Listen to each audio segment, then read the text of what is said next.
Have you ever met someone who's lived through 8 decades, and yet somehow their eyes still shine brighter than the morning sun? Let me tell you about Mr. Walter. He's 82, wakes up before dawn, walks every morning, and always starts the day with a laugh. When asked how he keeps going, he simply says, "I've made peace with the things I can't control, and chosen to love what I still have."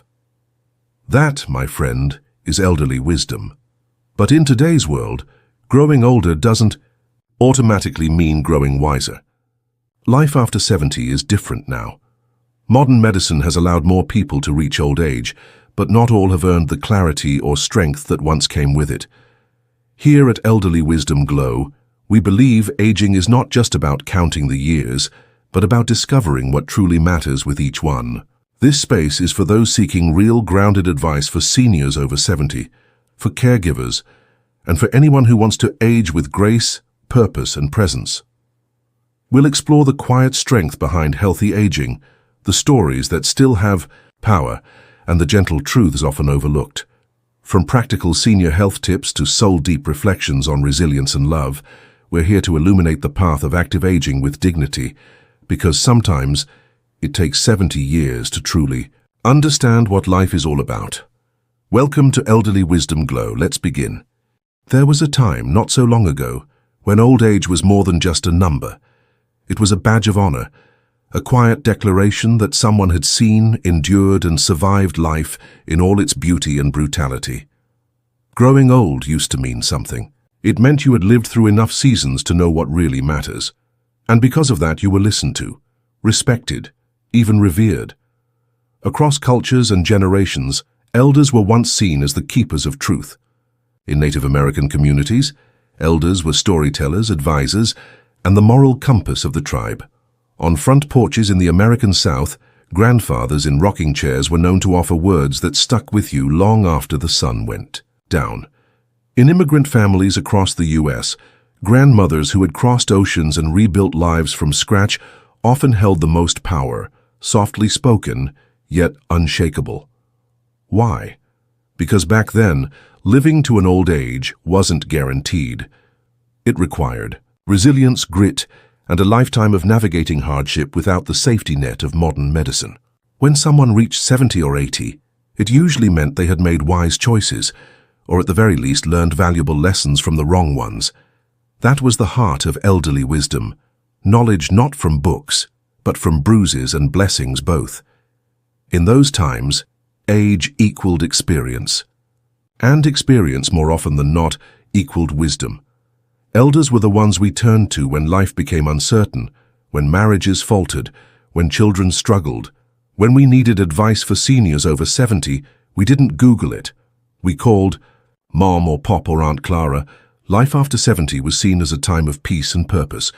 Elders weren't cast aside or labeled past their prime. They were anchors. They were voices of calm in chaos. They carried the family history, the faith, the recipes, and the reminders of what really matters when the world feels like it's spinning too fast. Respect for older generations wasn't just politeness, it was cultural glue. It said, "You've made it through. Teach us what you know." Their presence reminded younger generations of how far we've come and how far we still have to go. Their silence was just as powerful as their speech. A nod from Grandpa sometimes meant more than a whole speech from someone half his age. That's why the phrase, "with age comes wisdom," didn't need to be explained. It was just understood. The wrinkles, the slower steps, the long pauses before they spoke. It all added weight to their words. And when they did speak, the room listened. But today, in a world racing toward youth, speed, and innovation, that old link between age and wisdom has started to fray. And perhaps that's where the question begins. Is age still a reflection of wisdom? Or has something changed in the way we grow old? But something has changed. In the past, reaching old age was a quiet testimony to years of wisdom earned the hard way. Today, it can simply be the result of access to prescriptions, procedures, and technology. Thanks to incredible advances in modern medicine, more people are living longer than ever before. And while that's a gift in many ways, it's also subtly rewritten the story of what aging means. We now live in a world where poor lifestyle choices don't always lead to early consequences. A person can smoke for decades, eat fast food every day, neglect their body and their relationships, and still live well into their 80s, kept alive by pills, surgeries, and machines. This reality has quietly broken the link we used to assume between longevity and wise living. Where once long life was seen as the fruit of discipline and good decision-making, it's now often a result of healthcare systems that intervene when our bodies fail. Senior health has become something we can manage, sometimes artificially, rather than something we preserve through a lifetime of mindful living. And that shift has created a tension.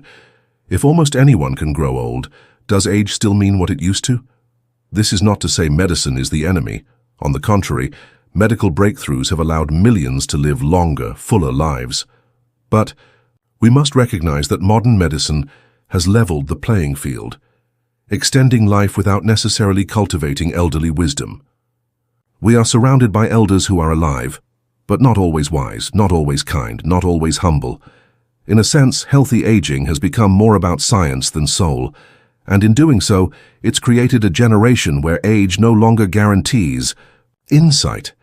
Just because someone has seen many years doesn't mean they've truly learned from them. It's a difficult truth, especially in a culture that still wants to honor its elders. But respect, in this new era, may need to be earned through character, growth, and compassion, not simply counted by birthdays.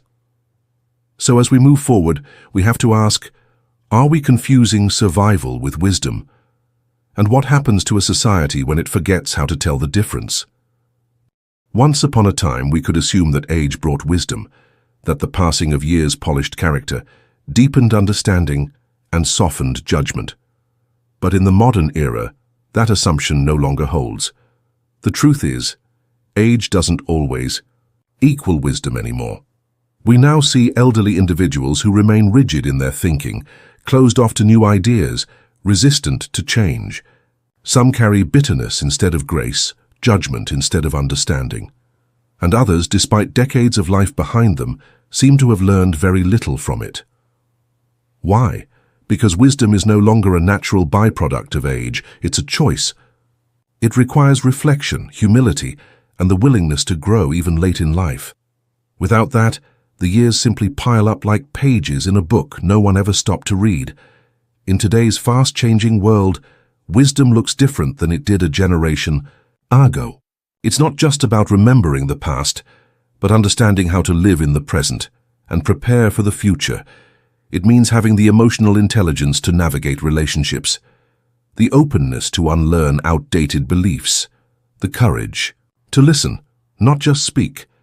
Many younger people today respect experience, but they no longer accept age as automatic authority. They look for authenticity, empathy, relevance. They ask, do you understand the world we live in? Can you still learn? Can you still teach without preaching? And that shift is reshaping the way we view elderly wisdom. It's no longer a guarantee, it's an achievement. Something cultivated intentionally, not inherited by default. That's not to say the elderly have no place in the conversation. Far from it. Many seniors today embody everything we still long to learn. Patience, perspective, resilience, grace. These are the voices that still light the way. But what makes them powerful is not their age alone. It's the work they've done with that age. The way they've chosen growth over pride, love over resentment, wisdom over certainty. In the age of information, lived experience must be paired with humility and adaptability. Without those, the lessons of a long life can easily become irrelevant or even harmful. So perhaps the new mantra is this: wisdom is not given with time. It is earned again and again by how we live. In the past, respect for elders was unquestioned. It was taught, expected, and woven into the very fabric of family and community life. But today, we find ourselves asking a harder question. Should respect still be automatic just because someone is older? The answer isn't simple. On one hand, every person, young or old, deserves basic human dignity. No one should be dismissed, talked down to, or ignored because of their age. Growing older is a universal journey, and there's a quiet bravery in simply enduring the seasons of life. For that alone, a baseline of respect should always be there, but respect as reverence, as moral authority, as unquestioned wisdom. That perhaps should no longer be automatic, not in an era where age can be reached without growth, where entitlement can mask itself as tradition, and where outdated beliefs can do more harm than good. We live in a time where character must matter more than chronology, where how you treat others, how you evolve, and how you reflect on your life should speak louder than how long you've lived. And if we truly want to honor elderly wisdom, we need to start separating it from age alone and reconnect it to depth, integrity, and lived understanding. Respect, in this light, is no longer something that should be given blindly. It should be given mindfully. And maybe that's not a loss. Maybe it's a shift towards something richer. When respect is earned, not just expected, it becomes more meaningful. It invites conversation, not just compliance. It allows us to honor the elderly, not because they are old, but because of who they have chosen to become. Because in the end, the elders who still shine in today's world aren't those who demand respect, but those who quietly command it through grace, wisdom, and the way they live. In a world where living longer is no longer a rare achievement but a common reality, we are called to redefine what it means to grow old and what it means to live wisely. Elderly wisdom is no longer guaranteed by age alone. It must be cultivated, with intention. So how can we apply this to our everyday lives? First, whether young or old, choose growth over comfort. Don't let the passing years make you rigid. Stay curious. Keep learning. The wisest elders are not those who know everything, but those humble enough to keep asking questions. Second, don't demand respect. Earn it through your presence, your kindness, and your openness to change. In this era, authority doesn't come from how long you've lived, but how well you've lived. Third, reflect often. Wisdom comes from experience, but only if we pause long enough to understand it. Make it a habit to learn from both your successes and your mistakes. Let life shape you, not just age you. And finally, whether you're 27 or 77, know this: the most powerful legacy you leave behind won't be in what you owned or how long you lived, but in the love you gave, the lessons you lived by, and the example you became. Because in today's world, active aging means more than staying alive. It means staying awake, staying kind, and staying true to what matters most. Thanks for watching. Leave a comment with number 1 to let us know you watched the whole video. We appreciate it. Subscribe and hit the notification bell for more great content. See you in the next video.